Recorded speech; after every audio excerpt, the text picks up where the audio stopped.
Da Fresh Morning. Da Fresh Morning. Avec Gina ce matin sur les 104.5. Gina, tu as dit qu'on revenait sur quoi? Sur la journée mondiale de la liberté de la presse, parce que hier c'était le 3 mai.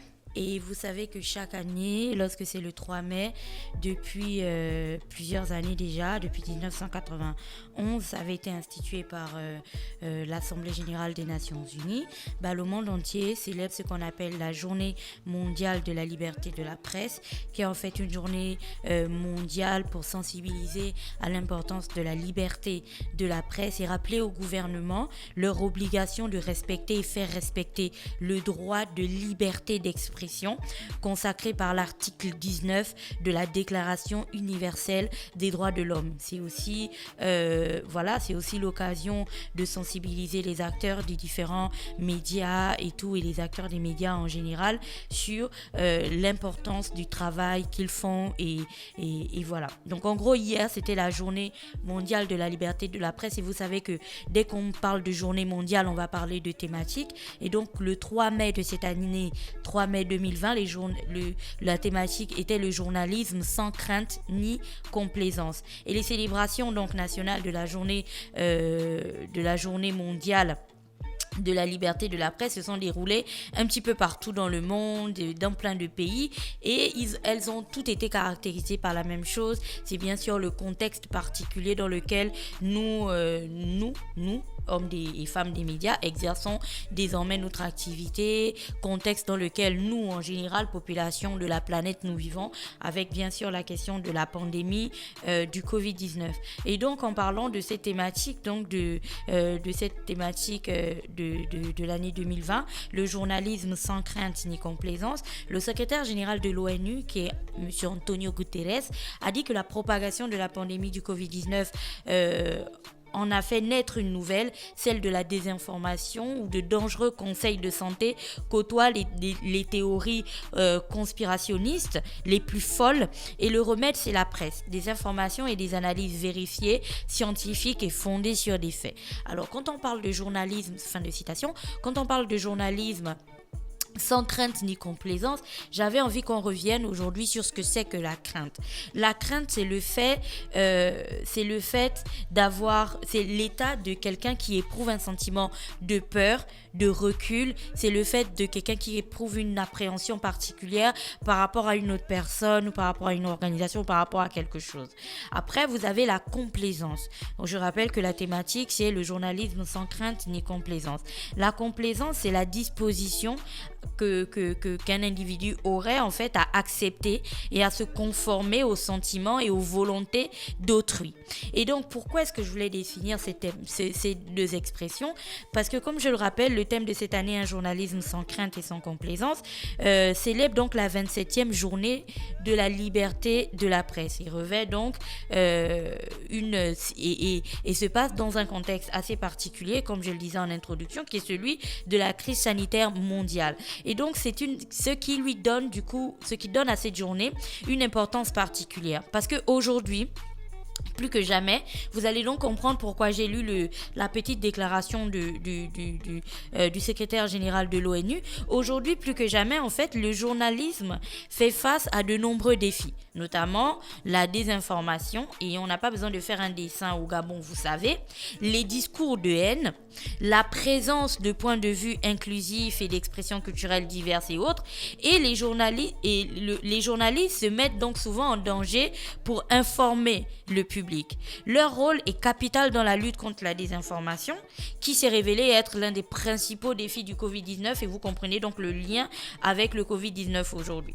Il faut donc veiller à protéger leur sécurité aussi bien dans l'exercice de leur travail que leur sécurité face à la maladie. Pourquoi le travail des journalistes est encore plus important aujourd'hui?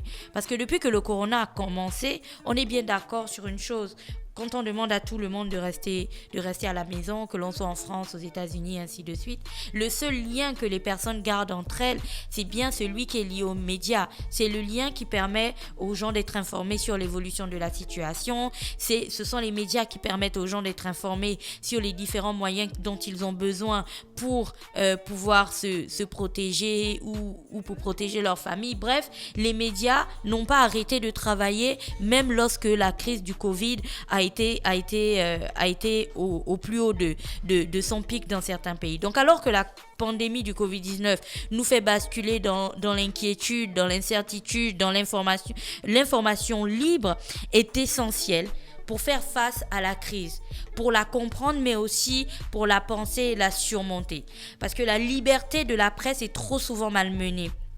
Aujourd'hui, si vous regardez sur Internet, il y en a de tout. On va, comme le disait le secrétaire général des Nations Unies, on va de la théorie du complot aux petites méthodes un peu farfelues sur fait bouillir de l'eau, bois ça, fait l'oïfoulou et ce genre de choses. Et aujourd'hui encore, ça c'est pour le cas du Gabon, mais dans plein d'autres pays, les fake news et autres ont vraiment gagné du terrain. Et ce qui crée la balance entre des fake news qui pourraient enflammer les gens et qui pourraient faire en sorte qu'il y ait des sortes de contestations généralisées où les gens sortiraient et diraient qu'ils ne croient pas ou qu'ils ne voient pas ou que voilà, on les met dans des situations bizarres et ce genre de choses. Ce qui fait la balance, ce qui équilibre la balance, ce sont les hommes et les femmes des médias qui chaque jour prennent une information, la vérifient, la traitent, l'analysent pour la donner aux gens avec pour objectif de les rassurer, de les informer et surtout de les protéger aussi. Et donc en cette journée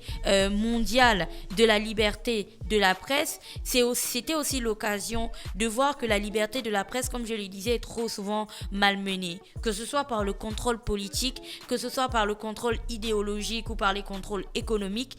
C'est des attaques au quotidien qui visent à diffamer ou à décrédibiliser certains hommes, certaines femmes des médias ou même tout simplement certains médias en général, ou encore ça passe par le harcèlement. On cherche trop souvent à réduire au silence certains médias et on ne se rend pas compte en fait de l'impact que cela peut avoir. On cherche à réduire au silence certains médias, on cherche à réduire au silence certains journalistes et dans la crise actuelle, si vous observez bien, vous vous rendrez compte que tous les petits combats que l'on a souvent, tous les petits problèmes que l'on cherche souvent et les bâtons dans les roues qu'on veut mettre et tout ça souvent aux médias, s'il n'y avait pas de médias aujourd'hui, s'il n'y avait pas des personnes qui ont dédié leur vie à l'information, la bonne information, à la vérification, à des analyses pour pouvoir apporter des infos claires et précises aux gens, on ne s'en serait pas sorti de cette crise aussi facilement. Et quand je dis je parle pas uniquement de notre pays, je parle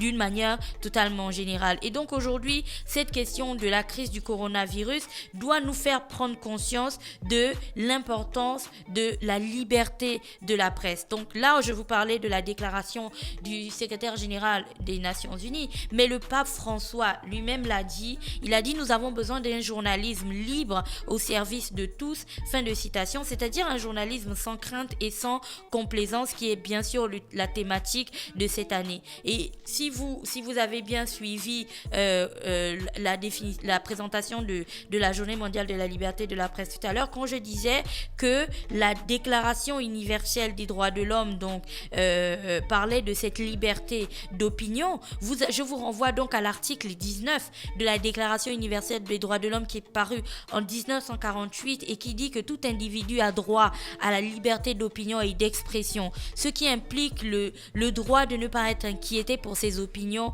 et celui de chercher, de recevoir et de répandre sans considération de frontières les informations et les idées par quelconque moyen d'expression que ce soit. Et donc cette liberté de la presse telle que recommandée par la Déclaration universelle des droits de l'homme est une notion qui se trouve être un préalable à la paix, à la justice et au développement durable et des droits de la personne.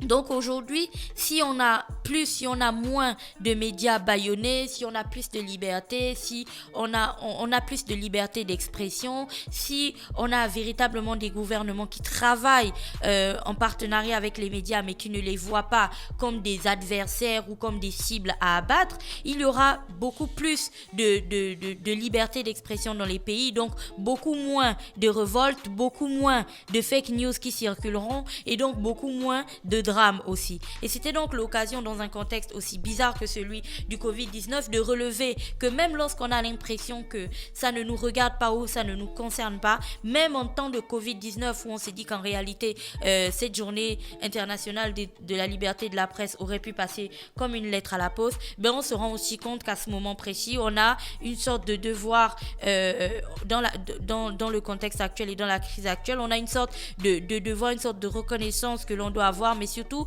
un petit sentiment qui doit nous permettre à tous une sorte de remise en question sur comment les médias sont gérés et managés dans notre pays, parce que même avec très très peu de moyens, personne n'a le pouvoir de se lever, de faire le tour de chaque maison et de dire à chaque personne mets le masque, lave-toi les mains. Si aujourd'hui tout le monde a la capacité tout le monde a eu la possibilité d'entendre qu'il faut se laver les mains, mettre des masques et ainsi de suite, et de comprendre toutes ces mesures là, c'est bien parce que il y a les médias qui existent, et donc vous comprenez l'importance des médias. Mais bien sûr, ce monde n'est pas tout à fait rose, c'est pas un monde de bisounours. Je ne suis pas là pour dire que les médias sont exempts de tout reproche et puis voilà, les gouvernements et les personnes qui ont de l'argent sont les plus fortes et dominent tout le monde. C'est vrai d'une certaine manière. C'est aussi l'occasion durant cette journée mondiale de la liberté de la presse d'appeler chaque hommes et femmes des médias à plus de responsabilité en fait dans le traitement de l'information, à plus de responsabilité, plus de sérieux dans la divulgation de certaines informations, toujours vérifier avant de publier quoi que ce soit, toujours s'assurer que la source vers laquelle on va prendre une information est vraie et ne pas céder à la complaisance, parce qu'aujourd'hui aussi il y a une nouvelle forme de médias désormais qui naissent avec pour seule mission d'écrire ou de publier des informations qui parfois ne sont pas vraies, avec pour objectif de nuire ou de descendre ou de détruire la vie de X ou Y personnes. Donc il faut qu'on se rende compte de l'importance et du rôle capital que nous avons dans nos fonctions, et voilà. Donc bonne journée internationale, bonne journée mondiale de la liberté de la presse. Merci Gina qui était avec nous ce matin sur les 104.5 Urban FM, la station urbaine, dans le Da Fresh Morning pour le petit clin d'œil civique. Changer le Gabon. Da Fresh Morning.